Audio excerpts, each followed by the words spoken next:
Hi there, Warriors, and welcome to this new broadcast on the Uruguay Heroes YouTube channel. I'm joined there, as always, by Alessandro Vina. Thank you for being here. Thank you for having me once again. And we have enjoyed, although sometimes not, in this game that Uruguay won 5-0 against Panama, Panama B or maybe C team, but it doesn't really matter. Uruguay got the win. It was a nice evening for the people in the stadium, and we saw some nice goals. What were your feelings about the game, Alessandro? The biggest shocker for me is that it took 38 minutes for Uruguay to score a goal. That was my number one concern. The first half was awful. The field didn't help at all. The field is in terrible condition, the Centenario. And there's not much to really say about the game because unfortunately the opposition was so hit with such a there was such a gap in terms of quality on the pitch that I think the players on the national team were very checked out by the time the second half came. So it's good. It's definitely good for players like Diego Rossi to get a first goal, Sosa to get some minutes. So I think in terms of keeping the morale in the camp very high, I think it achieves that objective, and it also achieves the objective of giving Muslera and Cavani and Gorin exposure to the Centenario, because I think this is the last time they'll ever play there. And also the general public as well. A nice farewell. They saw goals. Everybody was calm. Good feelings. So, yeah. No, absolutely. Was a bit of an odd night, to be honest, to watch the game in terms of how the game developed. But yeah, certainly for the guys like Cavani, Muslera, and I think Muslera for sure, seems to be, or it looks like it will be the last game at the Centenario. And it was nice at the end. And I obviously look forward to the scenes now at full time. I'm going to watch them later. But it's always a nice thing, because the stadium, even though the game was confirmed, I think 4 days before the actual game, was quite full. So yeah, it was nice to see for sure. Sebastian Crank is already in the chat, and he is the optimist. And we are going with this vibe, obviously, because yeah, obviously Uruguay will go to the World Cup, obviously with the objective to win the World Cup. If we can do it, we will see. But yeah, we had a um, good last few games for sure. I wouldn't include this one, by the way, but the 3-0 against Mexico was a good performance, even though it wasn't. It was a bit of a smash and grab. I don't say this like we were the inferior team and we really made the most of our chances. I think we were the better team, but it was a good performance against another team that is going to the World Cup. Um, but yeah, it's a work in progress. That's what we can say. A lot of players being tried out. Guillermo Farella, which I think uh, has been positive, certainly positive in these two games for sure against the United States of America. This game, I wouldn't take too much note of players playing well because it was basically you could sum it up as a team that could compete in the Uruguayan league and probably not win it. So that's a reality. But yeah, question for you, Alessandro: what what were the players in these certainly the first two games which surprised you, maybe not surprised you or disappointed you? What were your players to pick out from this FIFA date so far? Or so far, we are at the end already. But yeah, Seeing Cavani get back to the precision and the accuracy in front of the net, in particular the 6 yard box or outside the box, his finish against Mexico was world class. Is very good to that was the standout for me. Damian Suarez yeah. also as well. That is a huge boost going into the World Cup. That knowing that now there's sort of this tactical flexibility where we can shift Araujo to the middle and also have Damian Suarez also play on the right. That would depend. Obviously, he's a bit shorter and not as physical as Araujo, so that varies per opponent. And another standout for me is Ugarte. Ugarte, I think, is wow. He's every time he's stepped onto the field for Uruguay, I think he's been very, very impressive. He's very technical. And another, I don't think he is a shoe-in starter for this team, but definitely a piece that can come off the bench, and especially in a knockout scenario where there's injuries and stuff picks up in a long tournament run. Hopefully, that's the objective here.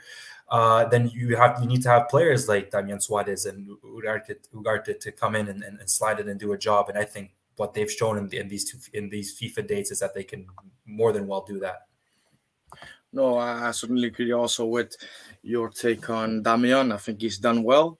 Finally, got the chance also to start games. Arajo was makeshift right back in the qualifiers, which obviously they were more higher stakes. And Araujo is a player that you can trust wherever he plays. Yeah, yeah. But Damian, he's I would say he would struggle against top class wingers, but he is quite good on the ball for sure.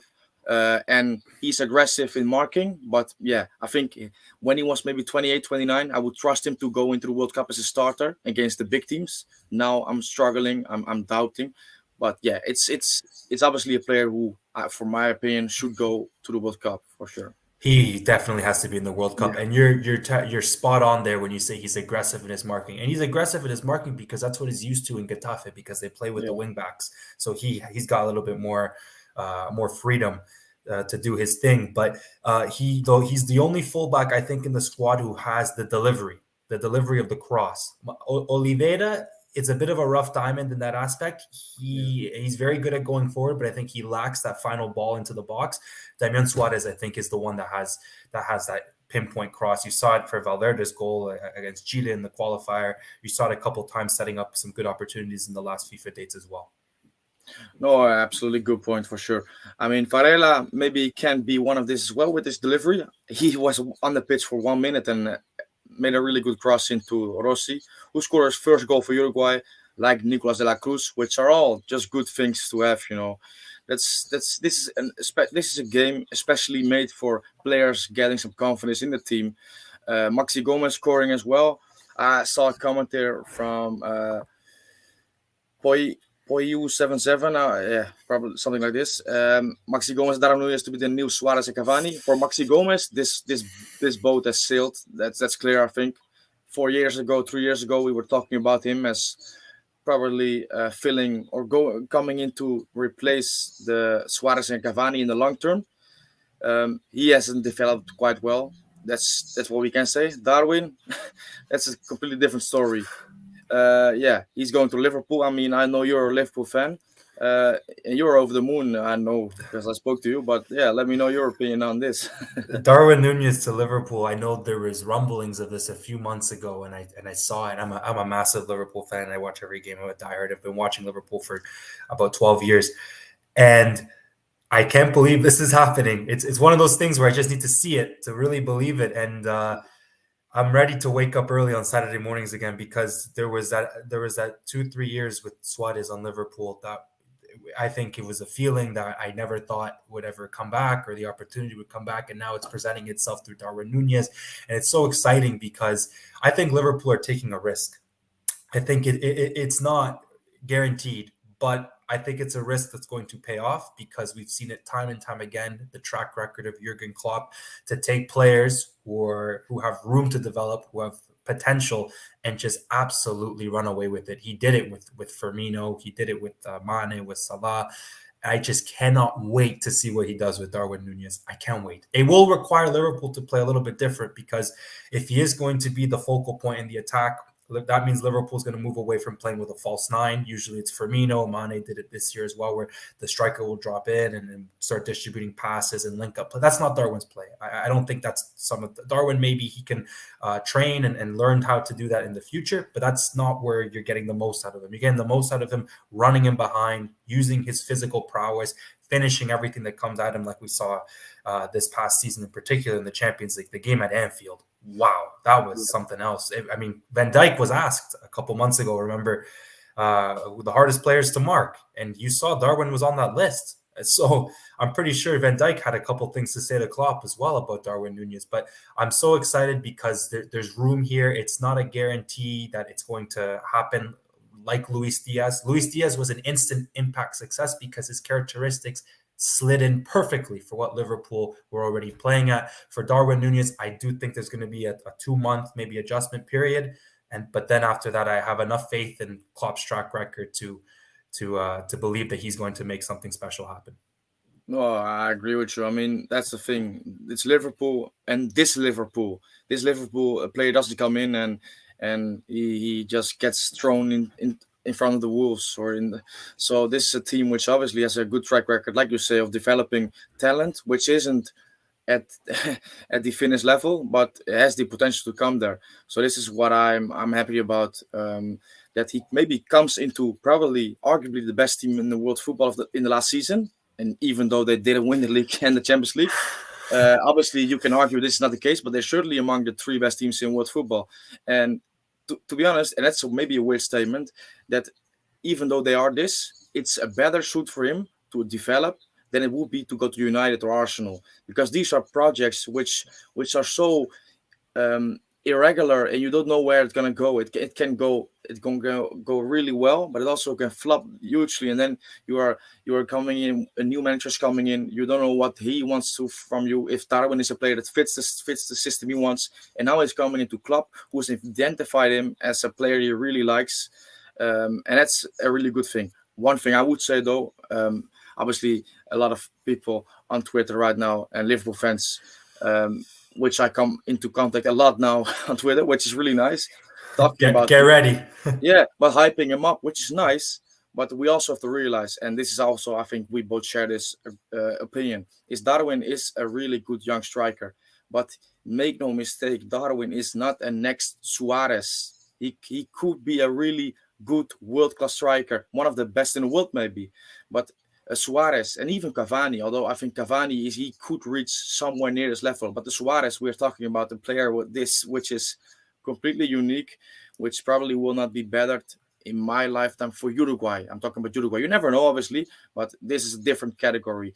But I hope so much he can do well there, because it would be brilliant. I mean, Liverpool and Uruguay have developed a special relationship since the Suarez days. Suarez went away. Liverpool fans loved him. Then he had this game against Liverpool. Then he had this saga with Coutinho trying to get him to move to Liverpool, and it all went sour a little bit, which I didn't like. But that is football. Obviously, you can have these things. But now with Darwin, maybe he can be the positive influence again in terms of Uruguay and Liverpool. Let's hope so. Let's hope so very much. Then I want to come into a different topic again, which is more related to tonight, to the game. And it's a question by Sebastian Krenk, which I believe is a really good question, because we have seen these players this FIFA date, and a lot of the players we saw now, I would say 90%, 95%, they will go to the World Cup. But there's always obviously a chance for someone to come in who might impress in the upcoming 6 months. And who could this be? And this is the question Sebastian asked. Is there any player not called up during this FIFA date that still has a chance to be at the World Cup? Alessandro, do you have anybody in mind right now when this question is asked?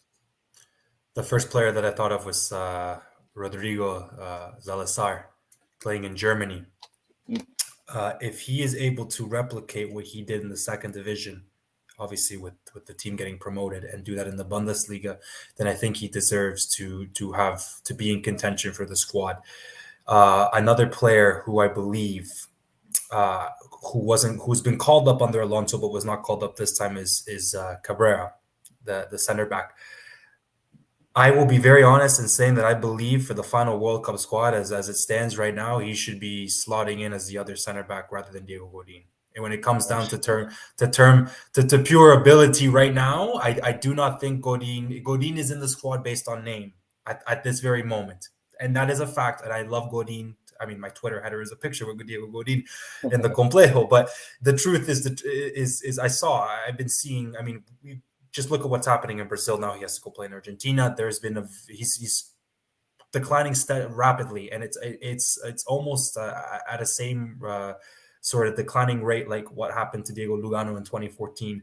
So either he can come to the realization himself, or we can take him to the World Cup. But if we take him to the World Cup, then we need to realize that we are sacrificing a center back spot in terms of name. And you never know what happens at these tournaments, right? Remember in South Africa, Uruguay were down to Victorino and Scotti against Ghana. Injuries pick up quickly in the World Cup. You don't want to be in a position where, let's say, Uruguay have to play a quarterfinal or a semifinal match, and you have Guates and Jimenez, who has an injury track record, both getting injured, for example, and then you're stuck with Araujo and Godin, right? So, no, I think Salazar is really a good option, because the thing is, he's gonna play, like you say, in the Bundesliga right now, which is a bigger stage. So if he can just get on immediately and show his class, show his quality, and if he proves to be good enough for this level, then this is a a really good option because obviously in midfield there are many options, but I would say Vecino for me still is not a complete, is a guaranteed spot. Other name which you mentioned, and obviously it's a big talking point for Uruguay, Diego Godin. Um, and I mean, the thing is, he hasn't played for Atletico Mineiro. Hardly has played. I think he's played 3 games, 4 games, and this is not only because he is not physically fit at the moment. It's also because he's just not good enough anymore when it comes to. And we are talking about Brazilian football, which is good level football. Don't get me wrong, but it's not European football, top end of European football, and he's still not deemed good enough. And the thing with Godin is your mention of Lugano was, I think, really good because Lugano, he went to West Bromwich Albion, didn't play well, hardly played by the way as well, not enough anyway. But he was in the squad because he was the captain, but also because Uruguay squad depth or national pool wasn't that great. It wasn't that great. You could probably mention 1 or 2 names who might be ahead of him, but never strong cases. And this is the illustrates the shift for Uruguay in the big depth we have right now in many positions. And Leandro Cabrera played a really good season for Espanyol in La Liga, topping some. I'm not big on statistics, but topping some defensive statistics as well. He's an option. You have Bruno Mendes in Brazil, and you can mention some more who are interesting options who could replace Godin. And obviously, deep down, I know that Godin is going to the World Cup because you see the relationship he has with Alonso as well, which is really clear. And we are know he is going to the World Cup. But the scenario you describe with Godin or with Araujo or Jimenez going out injured, then you have a problem. You have a problem. Exactly. Well, because Araujo and Jimenez both have injury track records, and they're both susceptible to getting injured frequently. No, that's true. I mean, it's a really good point. Another one, I'm gonna Lek Boy. I mean, the names in the chat. Some of them, I have no idea. Probably, I don't know. But Leonardo Fernandez, I think, is an interesting name. A player I personally really love.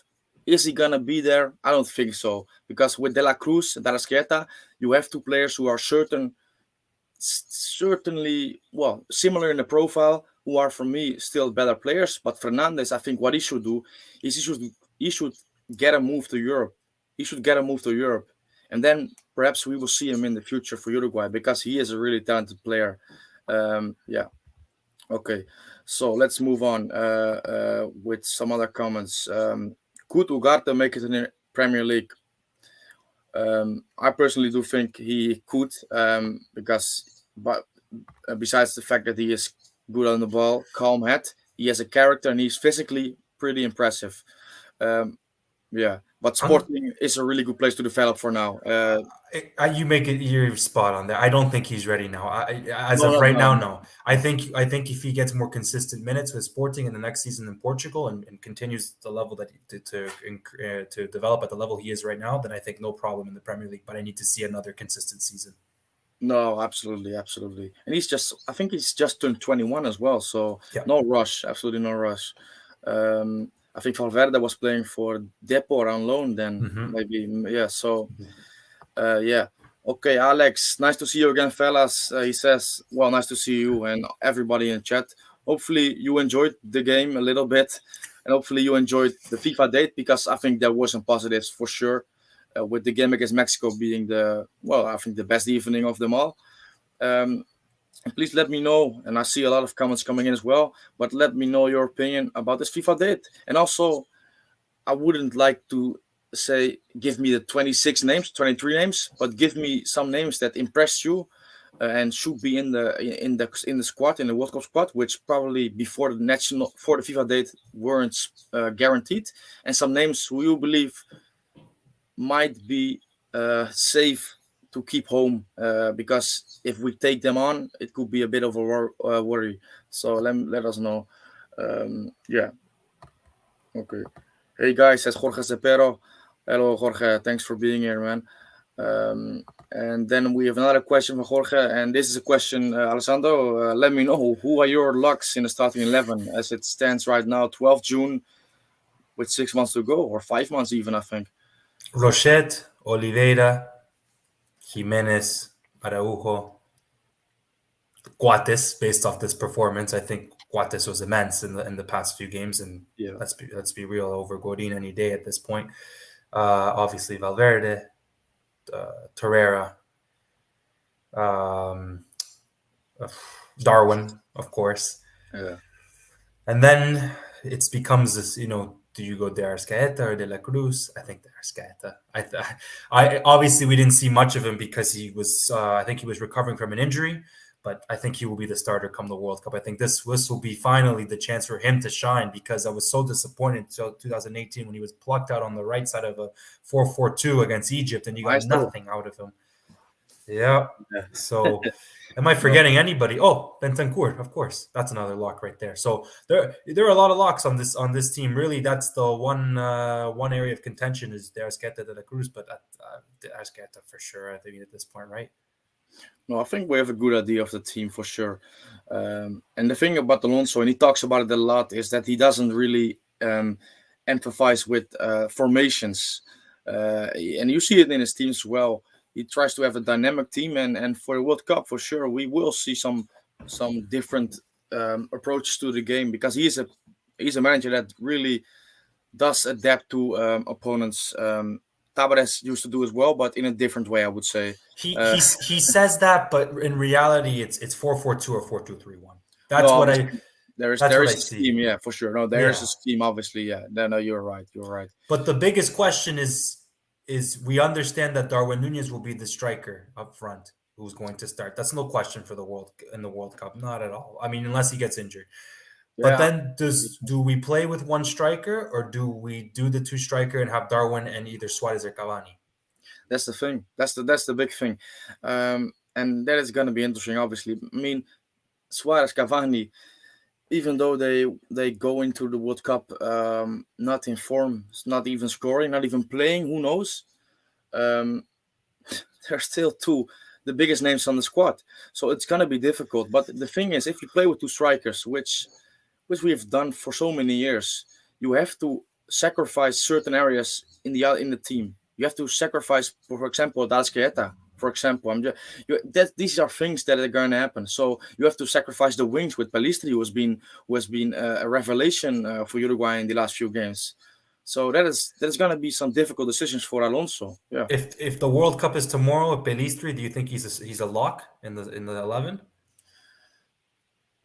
I think it's a hard It's hard, discussion right? It's because very hard, yeah. even though he's done really well, we have to still realize that Balistri played amazingly against Venezuela, I would say. I think against what's the first game? I think let me remember. Paraguay, I think he was we were talking about it. We were not convinced, but against Venezuela he was did really well. Then he went into the Peru game, played also a good game, I would say. But these are good oppositions, don't get me wrong. But we are going to the World Cup, and Pelistri, even though I think he's been handled um, well, not he's been not given enough opportunities at Alaves for sure. He still could have done more as well in the opportunities he has been given. So obviously we are supporters of Uruguay and we will defend Uruguayan players, but we also have to be realistic.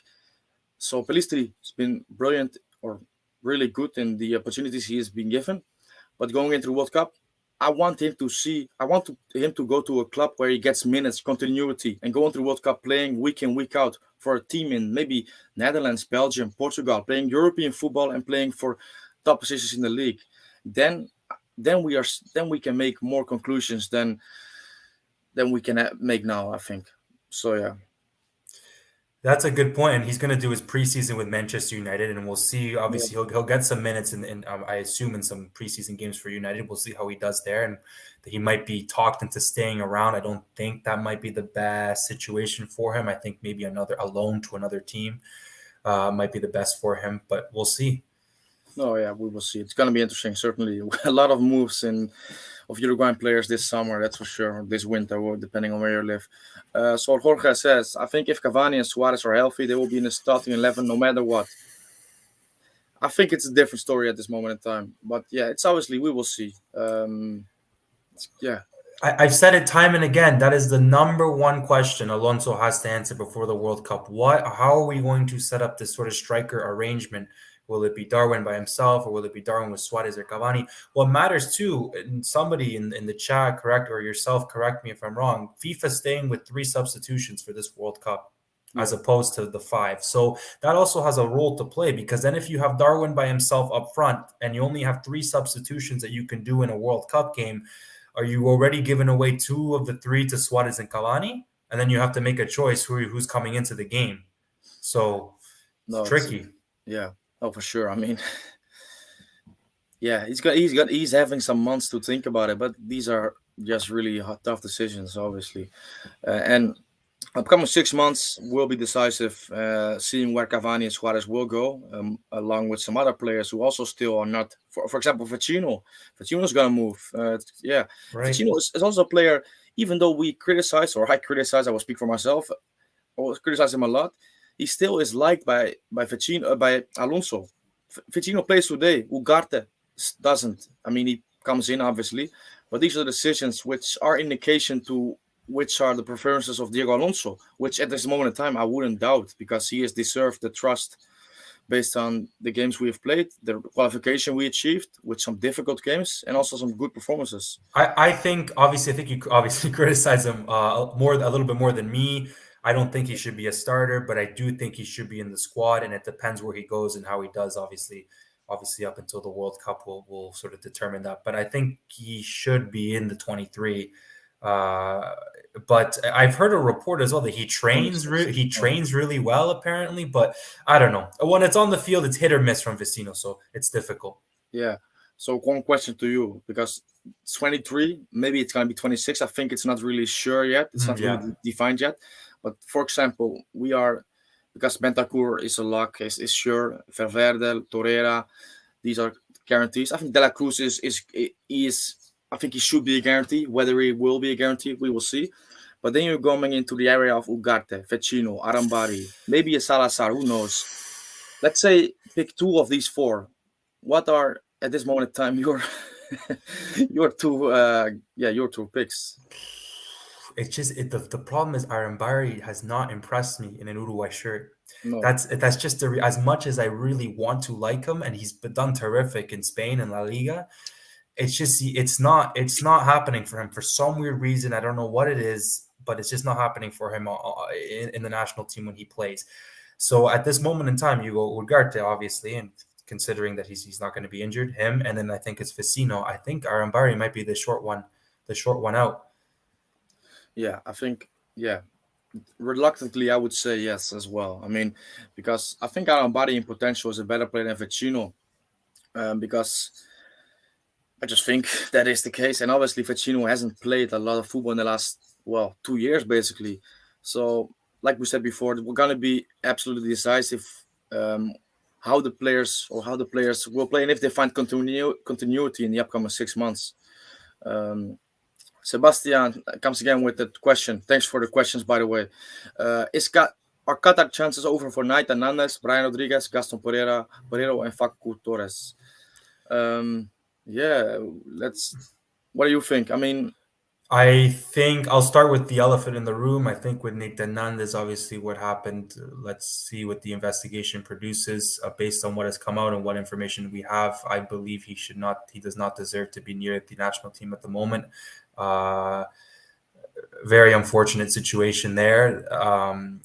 But at this point, we have options in the midfield. It's not like we're desperate for midfielders. no, I do not think it's like let's say it was like someone like a Darwin Nunez or a Suarez or Cavani, right? Then it's a different conversation. But with Nathan Hernandez, he's a hard worker, but he's also a very much sort of, for me anyways, has become the symbol of the Tavares type of midfielder. And I think we're sort of moving away from that. Also coupled with the legal problems as well, I think we're in a position where the trade-off we can make that trade-off and we can leave him out of the squad. Brian Rodriguez, very much a Tavares type player. I do not think he has any sort of chance of making the World Cup squad at this given moment, unless he absolutely lights up his form in the next few months, which I don't think is going to happen. And Gaston Pereiro as well, who was basically living on squad call-ups because of his last-minute goal against Ecuador in yeah, September. he's too much of an inconsistent player, and you don't know what you're going to get from him. And at this moment, when you have such squad depth, and each player and the player who's going to replace them is consistently performing in Europe, then there's no room for players like Gaston Pereiro and Facu Torres. Again, I would have preferred if he went to Europe as opposed to the MLS. I do not believe he makes the final 23. If it was a list of 30, perhaps, but I think it's just because of the depth at this point. He gets the short end of the stick and will not make it, which is a shame because I think he has a lot of potential as well. No, I mean, I would agree with almost everything you said there. And I mean, we know this already, but I think leaving players like this out and many more as well illustrates the depth Uruguay have, which we already know, but it's really, I mean, when you talk about some moves like Agustin Alvarez Martinez, which House of Score comments about here, and we will answer this for sure. Going to Sassuolo, and this is just not even a headline move in Uruguayan football at this moment. I mean, it is for Peñarol fans for sure, but we're talking about Darwin, we're talking about the future of Lucas Torreira, Suarez, Cavani, and then there are these players under the radar a little bit for the mainstream going into Europe. And that's really exciting. Satriano trying to find. Satriano is a name that I should have mentioned when we were asked the question. I can't believe I forgot this. No, that's the thing. I mean, earlier, there we go. Earlier, somebody said, "Who's a player that could come into the final 23 for the World Cup?" That's a player right there, Satriano. Showed a lot of promise in the sort of the second half of the season. Yeah, absolutely. And I think we will take 4 strikers. I think out and out strikers, and then I wouldn't count Rossi like an out and out striker. But for the 4th spot, I think at the moment Maxi Gomez is being chosen for this spot. I don't think he deserves it based on his last season. And this is a spot which is probably one of the most interesting positions or places in the World Cup squad, which is up for grabs. And you can talk about Agustin Alvarez Martinez, Martin Satriano, Maxi Gomez for sure will be in the mix. People will even go with Christian Stuani because he is still doing well. But there are a lot of names who can make a claim to the spot. And the question here, do you reckon that Alvarez Martinez will be called up now that he's in Europe? I don't think that's an automatic thing. I remember Darwin Núñez being called up to the Uruguay squad when he went to Almeria before even playing a game for Almeria. Not that I'm knocking this, by the way, but that he has to perform, obviously, and he will have to adapt, but he will have to impress Alonso. I think Alonso has him on his radar, like many other players, but it's going to be interesting. It's going to be really interesting to follow. I can't wait to see what he does in Italy. I think he's going to do well, in my opinion. I think his characteristics fit the characteristics of the Serie A, and he's got the work ethic to make it work as well. But my question is, does he crack the final 23? See, I think we're all used to in the back 2014, from 2013 to 2016, I will say, not so much 18, but there was a period of time for the national team where if you played in Europe, you're basically in the squad. There was a lack of squad depth at that point, right? But at this point, it's not a given just because you play in Europe that you're going to be on the national team. So we'll have to see what he does in Italy. Oh, for sure. Yeah, like you say, I really look forward to seeing him in Italy. Let's go through some comments a little bit more speed because otherwise we will be here for a long time. And yeah. So, Migusta Gaming, I know that's Miguel Rosa from Twitter. Thanks for being here, my friend. What's up, guys? Fabricio Diaz should have a chance. I think it's a good shout. He's the thing is, he is wearing the captain's armband for Liverpool, winning titles, and he is a really good prospect. Probably one of the next players going to Europe. So let's see. He was called up, I think, in the second or the first squad which Alonso gave. So, and he was a replacement, I know, but still. Right. We're too close. We're too close to the World Cup, I think, to be giving a chance to No, somebody I who understand. plays I in absolutely the agree. league. Yeah, I do agree. Jorge Cepero, Ferreira, and Damian Suarez should be in the 23. I think Sandro and I both agree with this. And Arambari and Gorarian, who I believe was quite disappointing against the USA. I think he's one who will be cut. Yeah, based on these performances. I think so, but we don't know. It's tough. Alonso seems to give preference to some players that are not sort of universally accepted in the fan base. For example, I do notice he likes Maxi Gomez. He's giving Maxi Gomez a lot of minutes, more so than Tavares gave Maxi Gomez. So we'll see. No, that's a good point. I mean, Alonso is also a man which has his own ideas, not in the mainstream nowadays, I would say. So yeah, okay.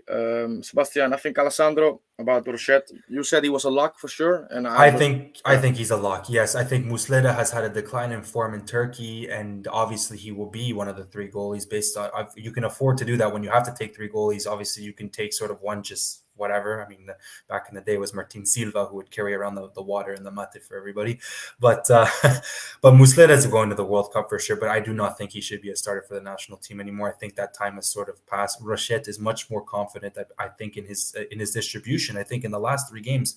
I was looking to see whether there was a difference, and maybe because Muslera is out of form as well. I wish Rochette was playing in another league besides the Uruguayan. I wish he was playing in Europe. Unfortunately, that's not the case, but he has the quality. You see what he's doing with Nacional, and he's been confident, and he hasn't stepped a foot wrong since he's come into the national team. And why would you want to disrupt that sort of continuity when somebody's doing that well and that confident in their handling, right? It's not worth disrupting for Muslera, who I believe has had his time and is carrying. Let's be honest, he's carrying a little bit of baggage because of some of the prominent mistakes that he's had in the last international tournaments. no, I agree. I mean, I love Muslera. Just personally, I really love him. But you have to realize when this 3 game stretch, when 2 times Argentina and 1 time Brazil, he made probably like 3, 4 errors leading to a goal. I mean, yeah. No, no, you come in, please. Yeah. No, I was just gonna say a funny thing. Muslera almost hit me with his car when I was at the. Obviously, I'll do the story super quickly, but Yeah, that's okay. when I was at the complejo and at the front gate where the players were coming in with their car, I was walking and I didn't know, and the car just almost hit me. And I looked at it was I think it was a Volkswagen, and I looked through the window and it was Muslera. And I said, "Who's this idiot driving? Almost hitting me." I looked, the window went down. It was Muslera. I said, "Oh, it's okay." I took a picture with him. That's quality. That's quality. This must be so weird, man. Yeah.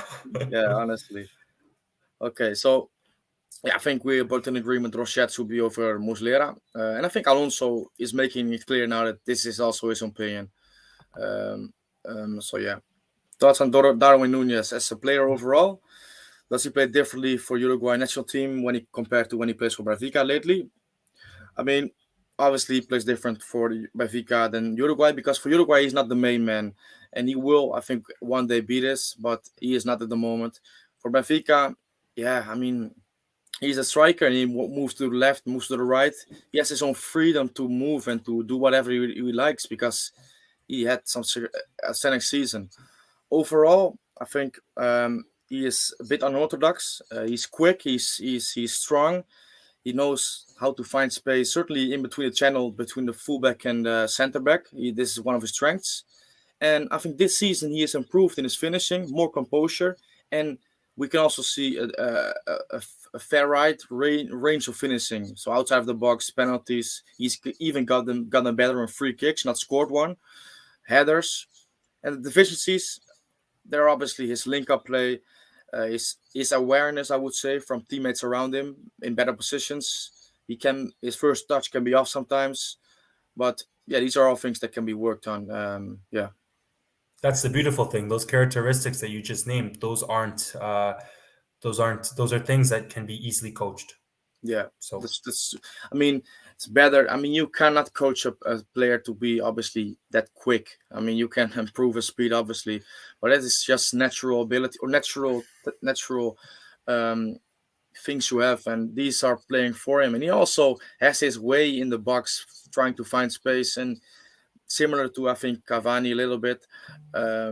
And to be honest, the similarities aren't that much with Cavani. His posture maybe uh, might be the case that like Klopp said, he's also a handsome boy, but that's probably about it. They are different players, yeah, for sure. if I grow out my hair, maybe, and then maybe I will learn how to play like he does, and then I can Who score knows? some Who goals knows? in my summer league. We'll see. But no. Darwin Nunez. The last thing I will say about Darwin Nunez is that you made the good point of saying that it's unorthodox. Congratulations, by the way, because I saw the interview that you did with I think the English media or the link that you posted, and you Oh yeah, described them excellent. Thanks. perfectly.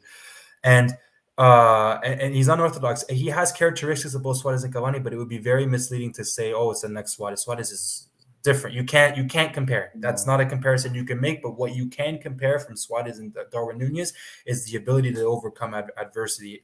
Obviously, I won't say it now, but for anybody in the chat, read up on Darwin Nunez's childhood life and how he got to become a professional player and the significant injuries that he had to overcome to get here. That is overcoming adversity, and that's something that cannot be coached. No, that's a smashing point, I would say. Absolutely. Yeah, that's a really good point. And yeah, like you say, you read up about it because it's a good story or a good story. It's an inspiring story for young players who might not believe or think everything is against them. But yeah, that's a really good point. Jorge, I think we talked about it a little bit. We are obviously catching up on comments now, which have been made 50 minutes ago. I will go through them all for sure. But please, yeah, he will be loaned out for sure. No doubt about it. Obviously, we would love him to impress Tanak, but I think yeah, he should go out on loan for sure. Um, Alex, yeah, I think we are with you on this one. That's the thing. I never seen a player has have not at at all playing time or protagonism at his team, which isn't a high level team. I mean, Alaves is they went down obviously, and then come into a team like Uruguay with so many things going on, so much pressure to be in the World Cup, and then show up. That's really a mystery. Yeah, That was Alonso's first big roll of the dice, and yeah. it was a hell of a statement to make for an incoming manager like that. No, it was his big call, and he got it, and he got it. I mean, he could have gone with Brian Rodriguez. Maybe he would have done it, but he had many options. It's not like there was one staring in his face, and he made this left field choice, and it paid off for sure. Um, House of Scare. Um, any players from the Uruguayan league that have a good shot at Qatar. If I had to bet, I put money on Diaz. Anybody else to keep an eye on? I think, like Alessandro said, Diaz is a good talent, but it's really hard one to give a player like this, young as well, this opportunity. So yeah, It's just that in particular, the league is at a low point in my opinion. I don't think the yeah, quality of the league has been this low in a very long time. I hope that's for a whole other discussion or podcast or whatever, talking about the deficiencies of sort of the funding and the institutional makeup of the Uruguayan league and whatnot. That's a whole other problem. But at this moment in time, Rocher is a lock in the team, a lock as a starter, as a starting goalkeeper. In my opinion, that's your representative from the league at the moment. And the next closest thing you have is Fabricio Diaz, but we already talked about that, and he won't make the no, final 23. yeah. And for you, 77, thank you for the comment. Uh, Pretty similar question, and yeah, like we said, no, Rochette is a lock for sure, but other than this, it's gonna be difficult. Jorge with another comment, and I think we can answer this probably. I will go first, and then you can go. For me, it's a no. To the World Cup, Maxi Gomez. Yeah, I'll be different. I think yes. I think Alonso has shown a preference to Maxi Gomez enough in these past FIFA dates. The only reason that would lead me to believe that he wouldn't select him is if there's a significant drop in form, even worse to what it is now. And there's actually a chance of that happening. There's a chance that he does not perform well at all in the incoming season, and then he will drop out. But what he does offer is the option to go long late in a game, just throw it up there. But then again, we have Cavani and Darwin as well, right? that's So the thing. That's I the don't know. reason. Yeah, I'm, that's the I'm going to reason. say yes, just to be Yeah. different. No, no, mine was probably more based on my opinion rather than predicting for Alonso. But reason and the point you make is the reason I believe I wouldn't take him, because if we go long, if we want something different, Cavani and Darwin can offer this. I think Maxi is He's not similar in the sense that he is at the same level or has many qualities like Darwin or Cavani, but he's similar in his limited capabilities at this moment in time, because we have to remember he scored 18 goals in his debut season for Celta in La Liga. He offers too little of an alternative to the existing options. That's why I hope Satriano or Canario can really make an impact next season. So yeah, um, I think Salazar will probably fight. I think will fight with the midfielders, obviously. But Satriano is certainly someone who will fight for the spot with Maxi. along with some other ones. I completely agree, and I think that's something that Alonso has in his head as well, and he's already shown an indication of that by calling Satriano up to the preliminary call up Yeah. list. So And one pops into my mind, Nico Lopez. We don't know. Maybe that's right. he's an interesting one. Certainly a different profile to the three players we currently have up front. So let's see, let's see. But at Tigres he's not playing at the moment, so he should move. He has to move. But Nico Lopez, he was in the first squad of Diego Alonso. We have to also realize this. Alex, Uruguayan league is creepy and hurtful to the eyes. I think internationally it's been horrific, certainly this year, but in the last few I years, mean, you could look at the results of the teams in the Libertadores, right? In the continental competition in the Sudamericana, it's absolutely dreadful. There's so many problems, but they're just some, and obviously way out of our depth for what we're doing right now. But again, the funding, the institutional makeup, and also the culture. There's, I think, a toxic culture in the league itself where it's so. I mean, Peñarol and Nacional, you could win the Uruguayan league 1,000 times, but at some point you just need to hit the reset button. They're too results orientated. They need to just say, okay, let's hit the reset button. If that means we don't win the Uruguayan league for a couple years, but it means that in the long term we'll do better in the Libertadores and sort of change the culture around that. But it's tough. Yeah, it's really tough. And it's certainly tough for a club like Peñarol and like Nacional, by the way, as well. But Peñarol in recent years has had so many great talents. But when a manager like Mauricio Larera, I'm not really sure how to pronounce it, to be honest, has done a good job when he came in and gets really robbed of his main talents. It's not easy. I mean, come on, it's really hard. Jorge Zapero, another comment. Thank you a lot for everybody who's coming in with a comment. And also, if you want, you can subscribe if you're not already. And you can also like the video. Would really appreciate this. Does Tuani have no chance? For me, he will be monitored, obviously, but he's 36. I really love for him to go back to La Liga with Girona. But for me, it's no. I'm not sure how you feel about this, Alessandro. I'll give a percentage. I'll give. Well, it depends whether he gets promoted to La Liga or not, right? I know the first leg was 0-0. I just searched it up here, Yeah. and we're gonna see if let's say he gets promoted to La Liga and then he replicates similar La Liga numbers. Remember those couple of years that he played really well and he was I think the only player to score against both Real Madrid and Barcelona in the same season a few years ago. Let's say he does that and Maxi Gomez continues to blank out in La Liga. In my opinion, then why not just make that swap? No, it's a good point. It's a good point. At this moment, I put like a 15%. The thing is with Stuani, and I mean, to be honest, he follows the Uruguayan account on Twitter, which I absolutely love. So, he has to be there. Yeah. So no, he has to go. But no, to be honest with Stuani, the thing is, throughout the years when he was on the squad and he played with these two beasts, he got such a the fans really started to go against him and really not dislike him, obviously, but they were thinking, how is he keep getting called up, and so this is going against him. So I don't think he will be there, and obviously, if he will be there, he will deserve it. But there will be a lot of will be a lot of critics for it. But the only reason for that is because there's been a change in the manager, right? So now it's not. I mean, under Tavares Tuani, when he played, it was horrendous. And you know what? Yeah. I mean, he scored that crucial goal against Colombia in the qualification, I think 2013, in the qualification match at home when we won 2-0 to Colombia. Jimenez, great. Jimenez's debut as well. Great tap-in. Great. That was his finest hour in a La Celeste jersey. Since then, nothing. And for what I remember him, is just absolutely doing nothing. And for not marking Varane in the World Cup. You're forgetting something now. He also won us the China Cup in 2019. So. Oh right, of course. Wow, that really changes. Come on, things. Yes. Okay. No.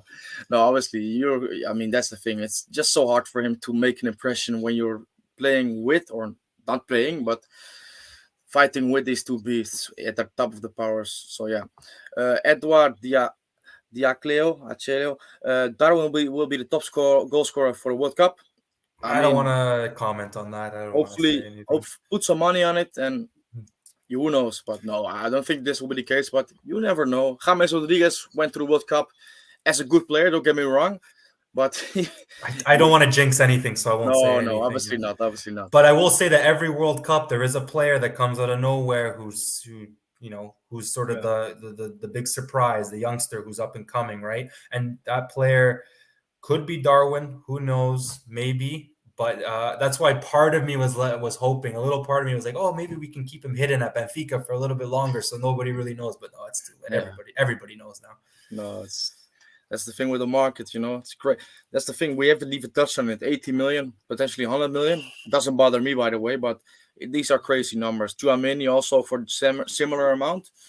But yeah, I mean, Darwin, we're gonna touch on just shortly. Darwin might not be worth 100 million at this moment in time, but it's obviously you are buying someone on the potential they offer, and yeah, the player they could one day become.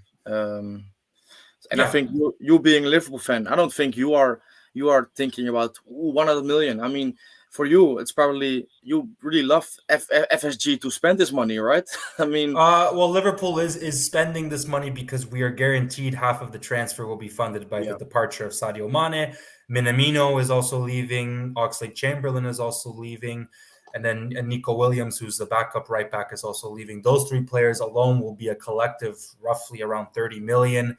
30 plus 40 that you get for Mane, that's 70 million that you recoup, and then you can put into the Darwin transfer. So that's the main reason why Liverpool is splashing the cash. Is he worth 100? No, he's not. But based on the current conditions of the market, he is. That's just the reality of that's how the thing. things have moved. Yeah, that's the thing. I mean, that's a good put you made because he's maybe not worth, but in what kind of valuation are we talking about right now? Because if he's not worth 100 million, it might be the case, but Grealish isn't either. So if they both are worth 100 million, or if Grealish is worth 100 million, then Darwin is as well. That's it's difficult to look at it that way, but yeah, There's an English tax when it comes to yeah, that's players true. like That's true. Grealish. So Matias Al, will Guye Varela make it to the squad? He will. I think we both are in agreement of this, and he should as well. And the thing is, he obviously plays in Russia right now, and um, that is, we will see how this could develop. Hopefully, he can engineer a move away from this club. But to be honest, probably it's the best way to stay there until the World Cup and then go, hopefully, for a move if he can make an impression. But I really like what I've seen of him, certainly in the game against the USA. And yeah, I, he's I, I agree 100%. And Diego Alonso has beat us to this has beat all of us to this because Varela was one of the first players who trained in the Complejo and met with Alonso. Remember when he was hired yeah, as manager? So that was a sort of a message that was being sent there by Alonso. But as well, for me, it comes down between Varela or Vina in the as the sort of the extra fullback in the 23. And based on performances in a national team jersey, not club jersey, because Vina would, I think, actually, I don't even know. Vina doesn't get many minutes for Roma. So we'll see. We'll see about that. But based on this moment in time, I think Varela beats out Vina to the 23. no, I think I agree with you on this one for sure. Alex says Tuani reminds you of the dark age of Tabares and all his stubbornness. Yeah, I mean, Caceres does this to me, to be honest. But Caceres also had some really good moments. We have to stress this. Alex also comments Darwin is our only hope to make it to the top of the World Cup. I don't agree with this. I don't know. I think our only hope is figuring out how to come up with a set plan and answering that question of what we're going to do, play one striker, two striker. If we're going into the World Cup without an answer to that and we're kind of playing in between both of them, no. We need to go into the World Cup knowing exactly what we're going to do, either if we're going to play with one striker or we're going to play with two. That is our hope to going far in the World Cup. Yeah, no, I agree. And I mean, the midfield is looking really good. That's what we have to say. Bentancur, the way he certainly came into Spurs and done so well, which I love to see. Because at Juventus, he had some really good years, but he also was doubted so many times by the fans, and certainly at to a certain extent, rightly so. But it wasn't just it's Juventus. It's not a good environment in the last 2 years for sure. And the Spurs, he was placed under a manager who likes him, Conte, and who is a winner, an absolute beast of a manager, and a club who seems to be on the rise again. So it's really good. Valverde, I mean, we can talk about him all day long. The big games he's played for Madrid, and Torreira just needs to find a move, a club. And if not, Ugarte is in the wings, developing really well. And these are just exciting things. Maybe for us, for Alonso, probably would he would lose a few hours of sleep on it to figure this out. But yeah, House of Scare. Who should be the two center backs of the World Cup for the World Cup? Coates has been the Uruguay Maldini lately, but Jimenez is consistently a wall, and Araujo can defend two positions at once if need be. That's also another one. I mean, we are touching on certain areas of the team which are not fixed. We have players who are capable of filling in, who are good enough to do a job on the world level, on international level. But these are decisions that have to be made. And I think Alessandro said it as well. Coates has probably been the outstanding center back, or maybe even the outstanding player in this FIFA date. And Coates is also not the Coates of 4 years ago in the national team. He is a player that has um, achieved glory with Sporting, winning the league after a long time, going He's to a the god Champions over League. there. Yeah, he's absolutely a god Yeah. over there. I mean, so I think we can answer it, but I don't think we can really answer it at this moment in time because Jimenez, even though he's consistently a wall when he plays, he doesn't play enough. That's the thing. So yeah. I think Jimenez will be one of the starting center backs in the World Cup. I do think that based on his ability, and he's one of those players that I trust that will give absolutely everything for the national team until there's nothing left to give. And as long as he gets some minutes, I don't need him playing every single game, but if he's getting some minutes in the next season, then yes, he will be the starting center back alongside Coates at this moment in time based on form. And then Araujo will start right back. And I say that with the first game in mind of South Korea because Hyun-Min Song is an absolute threat Yeah. on the wing, and you need to nullify that through Araujo. Araujo will then start again on the right back against Portugal as well to nullify a wide attack from either Diogo Jota or from Bernardo Silva, whoever Portugal plays out wide. Then and so that's why I think Araujo will be the starting right back in the World Cup, just because it's such a good card to have up your sleeve to nullify those wingers with such a big physical presence. And then Coates and Jimenez will be the center backs. But then Coates, we understand if there's a deficiency to his game, it's his speed. So can you switch Coates to play on the side of Araujo so Araujo can cover him for pace? Because Coates and Oliveira both are not the fastest players in the world. No, I think there's a good few on the first few games for sure because yeah, this is our. I mean, we talked about it before, but it is quite a competitive group. I mean, it could be worse, could also be better for sure because in South Korea they played three South American opponents this international break. They were beaten comfortably by Brazil, but Brazil is Brazil.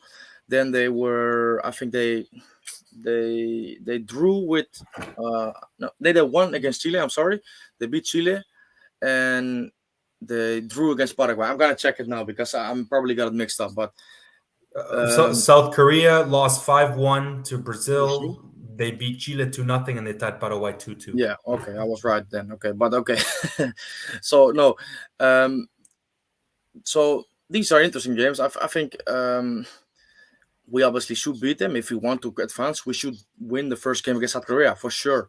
But South Korea it's always an odd opposition. So I think Japan is similar in this aspect.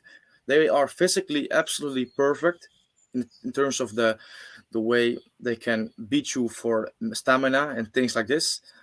Technically, obviously, they have players with a lower level than we have, but in these World Cup games with many pressure, for example, like the game against Egypt at 2018, it's not easy. It's not easy to come into these games and comfortably play your game and beat your opponent just because you are a better team or have better players. So it's gonna be interesting to see. And Arajo might be key in neutralizing Son, like you say, and then we will have an easier time for sure.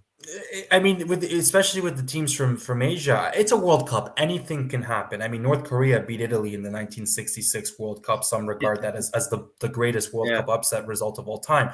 Anything can happen. What I will say is this: that there has been, I think, an improvement in South Korea and Japan. Japan gave Brazil a game the other day. I know they lost 1-0 only by a penalty from Neymar, but Japan have improved. So they will definitely give Germany and Spain a tough time in the World Cup, I would imagine. And same with South Korea. Hyun-Min Song has enough quality in which anything can can happen. In 2018, I know it was a declining Germany, but they beat Germany, who was desperate to win that game, Yeah, and they played well in that World Cup as well. So we'll see. And don't forget Japan.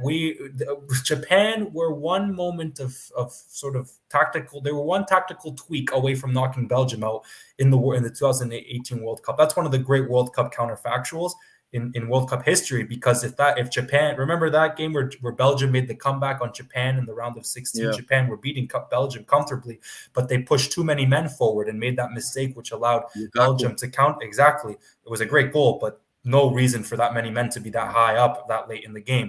So there's that element to it as well, because let's say a Belgium get knocked out, it's Japan versus Brazil, and then Brazil, I think everybody would imagine they would beat Japan, and then you have Brazil in the semifinals of the World Cup. So that could have changed things, but who knows? Oh, that's true. I mean, no, you're right. I mean, I think it's gonna be interesting. It's gonna be really interesting to see this, and that's the beauty about the World Cup as well. Because even though Exactly. we are supporting Uruguay, obviously, when you go to the World Cup or when you follow the World Cup, I'm gonna watch every game. I mean, Yeah. that's the thing. Or I try to, obviously, because I will have to do something for school as well, which is a shame. But yeah, How many sick days can I take from work? That's really gonna be tested this year. Really. no, honestly, yeah. And for me, I mean, for me, it's like I live in Europe, obviously, so it's in the middle of like a normal year.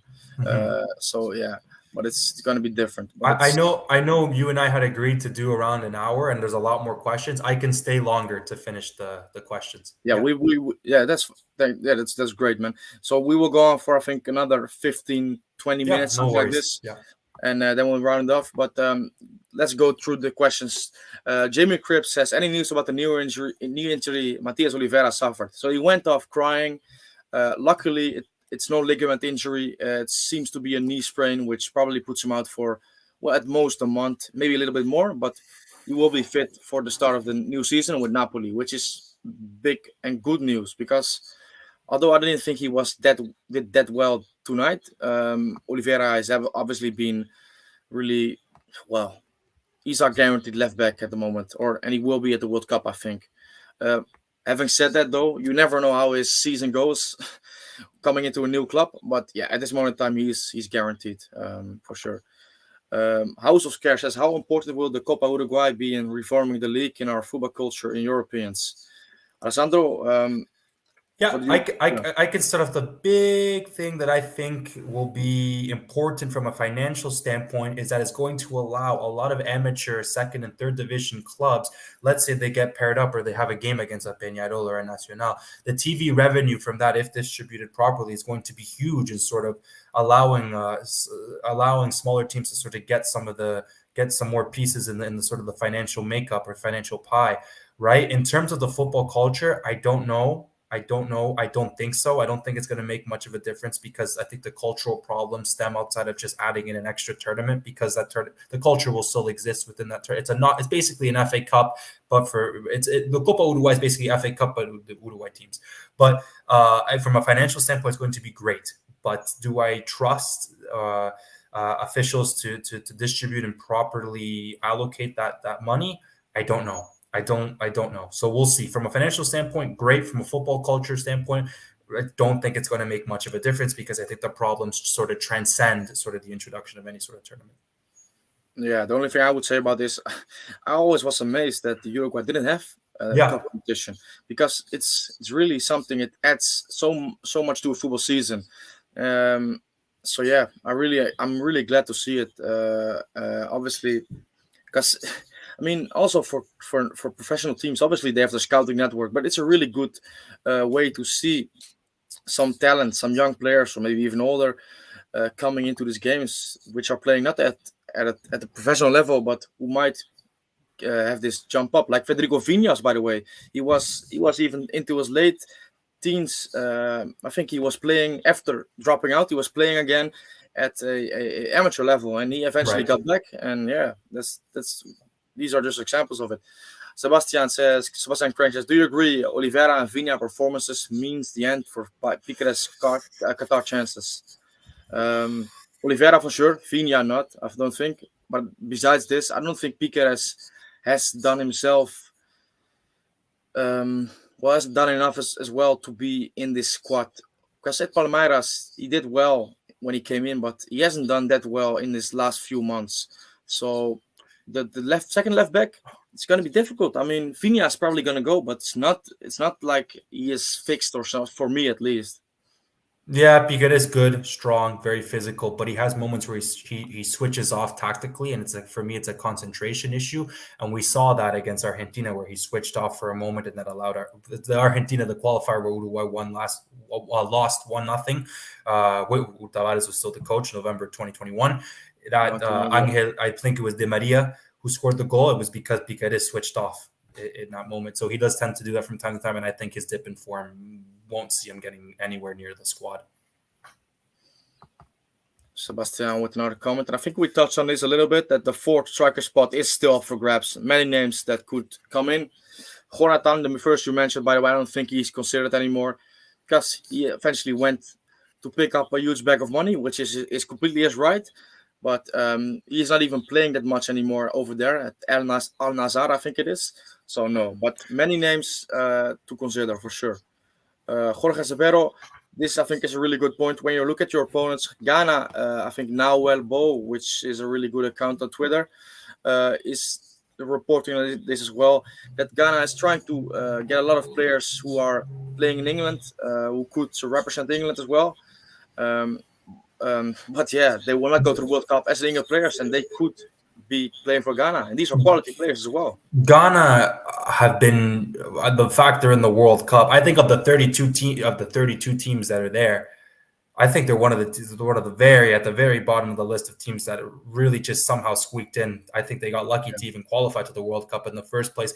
And just because a team is trying to nationalize several solid players is not an indication that they're No, going to be successful at all. Actually, for me, in my opinion, there's precedent to back this up. It actually suggests the contrary, right? If you're trying to nationalize and disrupt, because national teams are very much based on also the culture, the vibe, and the morale in the group, because you don't train every day together, so you have to rely that when everybody comes together from different places and different clubs and continents of the world, that it clicks and everything just works and gels well together. And trying to do that and disrupt that and nationalize several solid players before a huge international tournament such as the World Cup is not going to work. Jamaica tried to do that prior to the World Cup qualifiers and with English players as well. Backfired for them. They finished, I believe, dead last in the World Cup qualifying in Common Bowl. In CONCACAF. And China also tried to do the same thing by no. nationalizing several Brazilian players and have not been met with much success. Qatar have also done that as well, but they've sort of done it in more of a balanced way and more prolonged over time. So they're seeing mixed results. But if Ghana are trying to do this, this is not going to really change Yeah, anything. and with Qatar, it's a good point you make. But some of these players for Qatar also, I think they really played as well in Qatar. Some of them at Yeah. least. So yeah, it's gonna be. I mean, it looks good on paper. It could be a good influence on them, but yeah, it's gonna be difficult because all these players, some of them might have, but a lot of them will also not really have that much of an affinity. For example, to the Ghanaian national team, you don't know Right. this. So yeah, and I think Joaquin Sneberger echoes what you said. That Ghana are horrendous. if you beat, if you don't beat them, I'd be disappointing. Yeah, I think we all would because for example, we want to go and win the World Cup. Whether it's a dream or reality, who knows? But yeah, we have to certainly beat South Korea, and if we want to have a good path to the final as well, hypothetically speaking, obviously, it's going to be very important to finish first as well. That is something we will touch on later on. But just Uruguay never seemed to get lucky with how the way the bracket goes. Not like England, for example, 2018, 2010. You can argue, yeah, it was a little bit of luck, but yeah, it's gonna be really interesting to see. The World Cup is a complete lottery. When you're making a deep run Yeah, into the tournament, it's a complete the way it's set up where you have to play the first place, place the second place, and with the eight groups and the knock and round of 16, it's a complete lottery because anything can happen. And I'm not saying Ghana is a guaranteed win. It's no. not. There is absolutely no game in the World Cup that's a guaranteed. Of the three games that we have, it's the most accessible game of the opponents that we have to come up against, but it does not guarantee that we're going to win that game either. It would be my most ideal scenario is that we're going into that game having already won the previous two and we rest, some players against Ghana because they're already eliminated. But I don't know. We'll see. Anything can happen. Yeah. This comment on with Nathan. I'm sorry. Um, it's a really good question, and the points you mentioned, the experience and leadership, will be valuable. But the points or the examples we gave is that at some moment in a World Cup, a thing can happen, like a player gets injured, and they will have to play, and they will have to, well, maybe a semi-final, maybe a quarterfinal, maybe a group game, decisive group game. And then the question is, can we rely on these players? And for Chino, I would say it's a bit of a different story, because Yeah, for certainly in midfield positions we also have more options, and but when it comes to Godin and Caceres, for sure. I mean, Caceres, he shouldn't be in the squad, full stop, in my opinion. Uh, Not all of them will go to the World Cup. I can guarantee you of this. I mean, that's just for me at least. I don't believe this. I think Godin and Ficino will go. Caceres won't go. Whether all should go, that's a big call. That's a very but, big. but do you think? I mean, the thing is, do we? The thing is, we can say should he or will he? That's obviously a different There's question. two things exactly. Yeah. Yeah, for me, he shouldn't. We're talking about Caceres. No, he shouldn't. Will he? I don't see any reason. I mean, I don't see any reason why he I can go. I I honestly can't see it. I think all three. I think there's a chance all three. There's a good chance all three do go. Should all three? I mean, Vecino should go regardless. Like I'm more. This is more so about Godin and Casas. Should they go based on their forms right now? No. Will they because their experience and leadership are valuable? Maybe. But if they don't go, we're not lacking experience and leadership. Muslera, Mm. Suarez, Cavani, Valverde. I mean, Bentancur. It's the second World Cup. Anybody who's had multiple World Cups under the belt has to be considered a leader going into a World Cup. That is my opinion. And there's a lot of players who are going to be on their second or third, and in some cases, fourth World Cup. So we'll see. Jimenez is gonna be the third. So that's the thing. I mean, the point you make about experience and Nathan, which is a good, it's a good, and Godin is a captain for sure. These are good points, but Uruguay, if there's one thing Uruguay is not lacking, is experience in these games. I mean, for example, Jimenez might be 27, but the amount of games he's already played for Uruguay. I mean, this is a player who is also a character, someone who really has a big say in the locker room. So yeah, this is also Joaquin tries to say in response to the comment that it will be 26 players. We don't know this, by the way, but if it will be 26 players, obviously this changes it a lot, because then I think both of them will go as well. Whether they should, no. I mean, that's I, definitely I discussion, but think I think FIFA has made the proposal for it to be 26 and a five yeah, substitution rule, and I actually do think it's going to be 26 because the Euro Cup was 26 last year, and I think they're going to follow with that. let's hope so. Let's hope so. I'm gonna skip one or two comments here because we have to round it off. So we've been going on for almost 1 hour and 50 minutes and loved every minute of it. But yeah, we will go through some comments here quickly. Leg Boy says, "I bet on Diego Rossi to be part of the World Cup squad. It's an interesting name. A player, a forward who is versatile, and who also possibly will play Champions League football with Fenerbahce next season. So yeah, it's gonna be interesting. These play That's the thing. There are a lot of players who are in contention. There, Uh, there were concerns on his form when he first got to Turkey, but then he fixed that. He yeah, scored a couple goals. Okay, fair.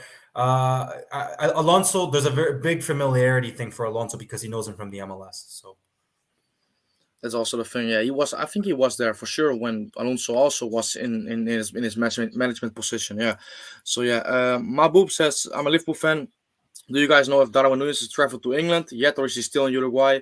I mean, I at least, and I think Alessandro is the same. I'm not in the context of Darwin Nunes' context, so I not like I, this. But we I, have, or maybe you are, but we have heard that he is gonna go in the start of next week. Yeah, I follow the. I am privy to a little bit of information here, but I follow what the reports are saying. yeah. And especially the reports coming out recently, they are there is a high degree of accuracy to the reports.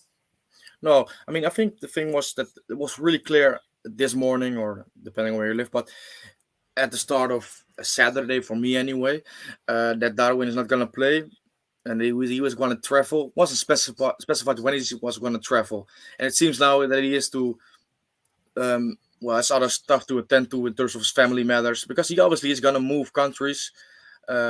with a young family, with a kid which is not even a year old. So that's a lot of things he has to sort out.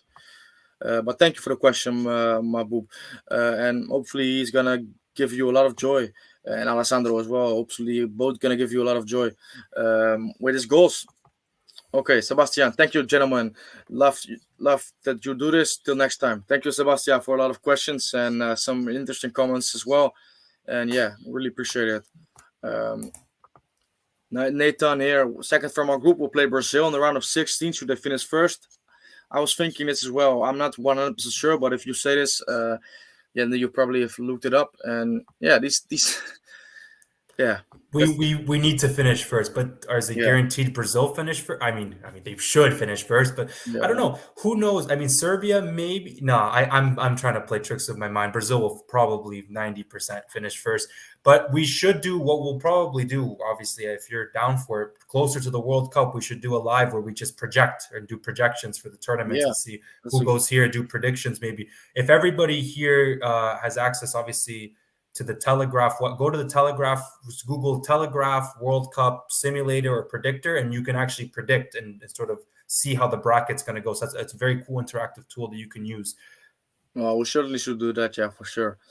I mean, one thing quickly, which I am looking forward to, by the way, which also is related to the World Cup, is playing the World Cups on FIFA with a couple of friends and all being a certain team. But the thing is, Uruguay is not on FIFA at the moment, and a lot of teams aren't. So It's the FIFA has a video. I mean, I think this is the last time they're going to be doing because FIFA is separating from EA Sports. yeah, But FIFA, they used to release phenomenal World Cup video games. that's the 2010 thing. South Africa, 2014 Yeah, Brazil, yeah, yeah. phenomenal. You could be country, any of the 209 or 10 international teams in the world, and you can play qualifying campaigns with them. They were wonderful video games. For those of you who aren't familiar with them, please search up YouTube videos on them. They were amazing games, and I was very disappointed in 2018 when they Yeah. decided to make it an add-on and then it's just a simple online tournament. I had fun with it, but there's no better experience than actually having the full video game. I really hope they bring that back.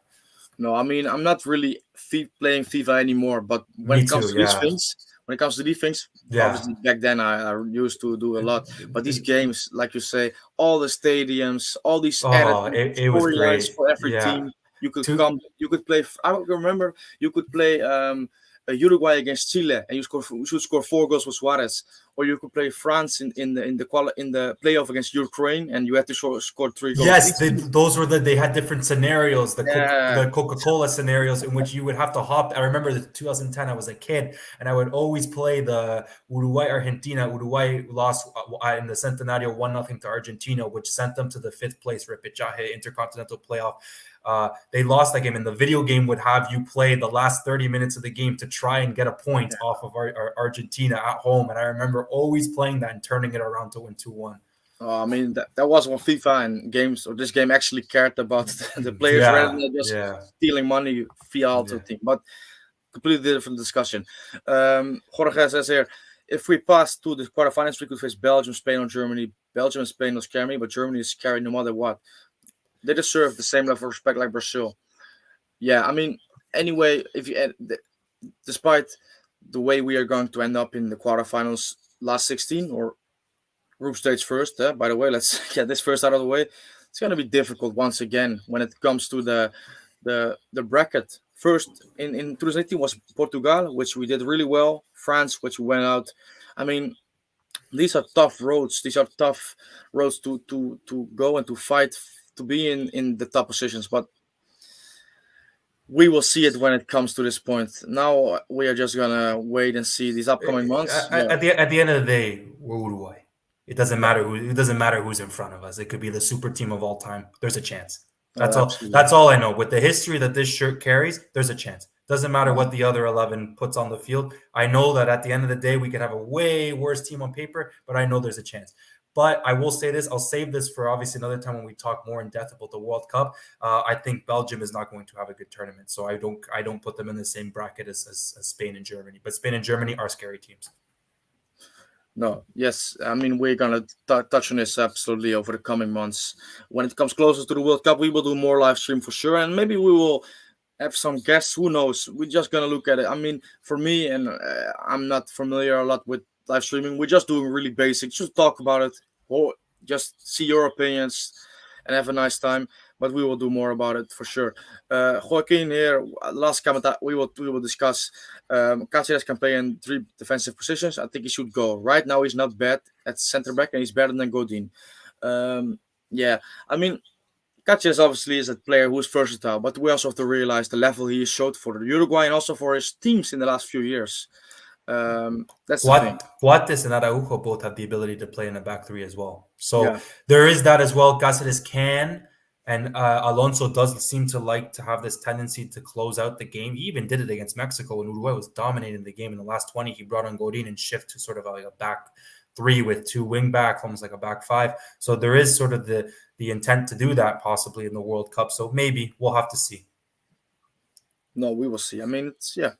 With many positions, there are many options and tough decisions to make. Decisions we will discuss on later on. For now, I want to thank you all for being here. It's been a really nice chat. 1 hour and 20 minutes after Uruguay beat Panama 5-0 with some decent goals. Tough game at times, but it's in the past. We are now looking forward to the World Cup and the upcoming 6 months. Alessandro, once again, thanks for being here. Yeah, really enjoyed it. Hopefully you as well. Every time we get I'm on here, thank you for having me again, like always. But I think it's a hell of a time, and this hour and 20 minutes flew by. And Yeah, thank you to everybody who was putting in their comments into the chat. Honestly, this is some great stuff that I hope we continue going into the World Cup because things are looking good. and that's a good note to end on. So, guys or girls in the chat, thanks a lot, and we see you next time. Bye bye.